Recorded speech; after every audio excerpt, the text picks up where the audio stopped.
Hello. So this whole idea of factors is new to you and you need to know, how do I find the factors of a given number?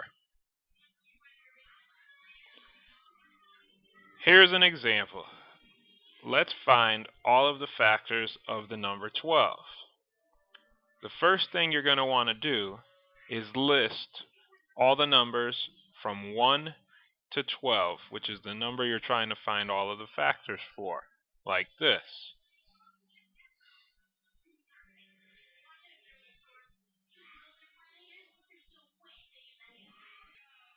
Now that you've listed all the numbers between 1 and the number you're trying to find all of the factors for, you're going to want to start with the first factor in the list, which is 1.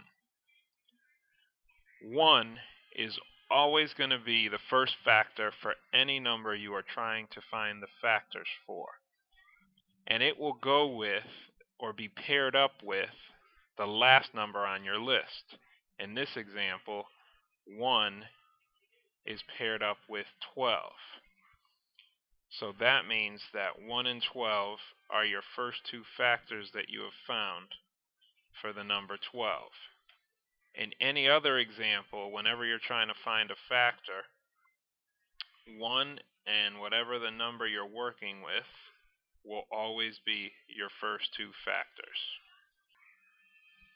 Now we look at the next number in the list of factors. In this case is 2, and more than likely in all other examples it'll always be 2.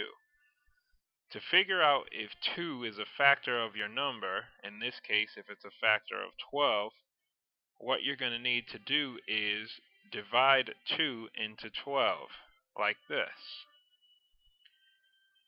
Set up your division so that 2 is on the outside,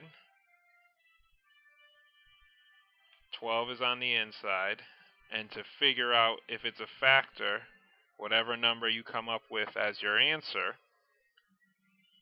that'll let you know if 2 is in fact a factor of your number. When you're doing division, all three pieces to the division have names. The number on the outside is called your divisor. The number inside of the house is called your dividend. And the number that ends up being your answer is going to be known or called as the quotient.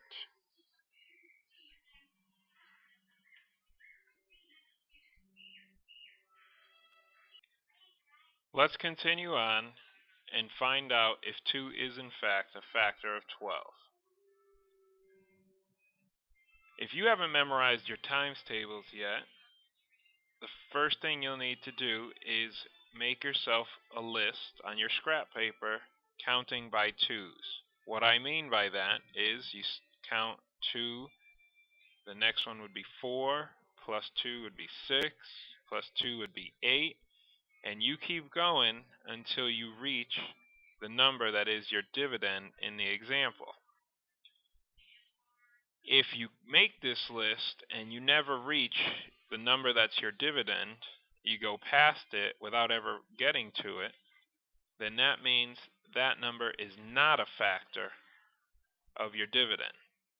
If you make your list and that number the dividend ends up being in your list, then that number is a factor for your number.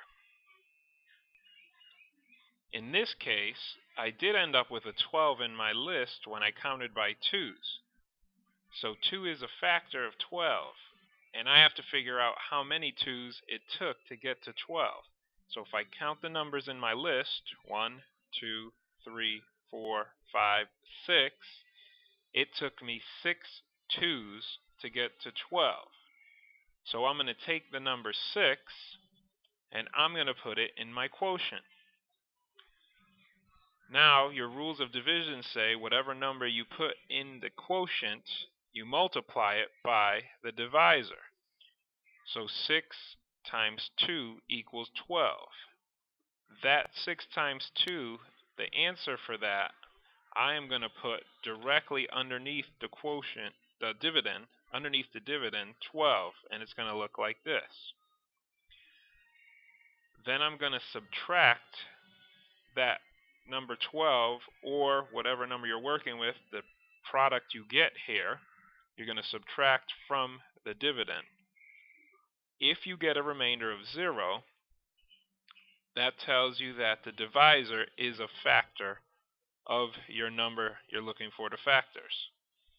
If your remainder is not 0, then the divisor you are dividing by is not a factor of the number you're looking for all of the factors. So now, if I go back to my list of numbers, of 12 numbers, I can circle 2 and 6 because we just figured out that they are factors of 12. So right now I have 1, 2, 6, and 12 as factors. Because 1 and 2 are consecutive, and 6 is what's paired up with 2, I don't have to bother checking 7, 8, 9, 10, or 11. So I can cross them right out.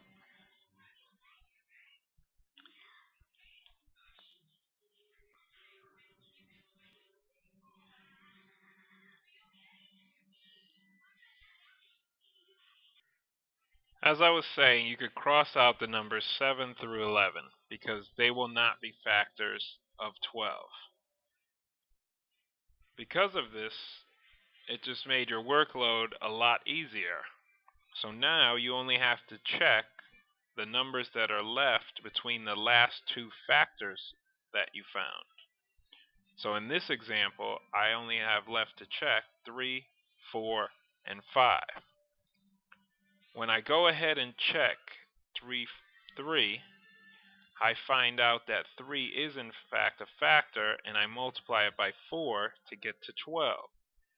So I could go ahead and cross off the 5 because it will not be a factor of 12.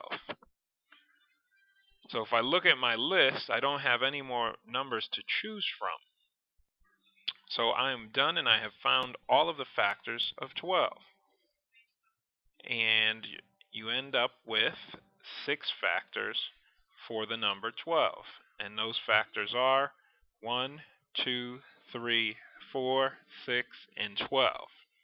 If I were playing the factor game and my opponent chose 12, I would only be able to circle 1, 2, 3, 4, and 6 because in the factor game, you want to circle the proper factors of a number.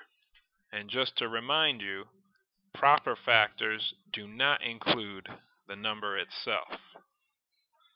So I hope this helps when you're going to play the factor game.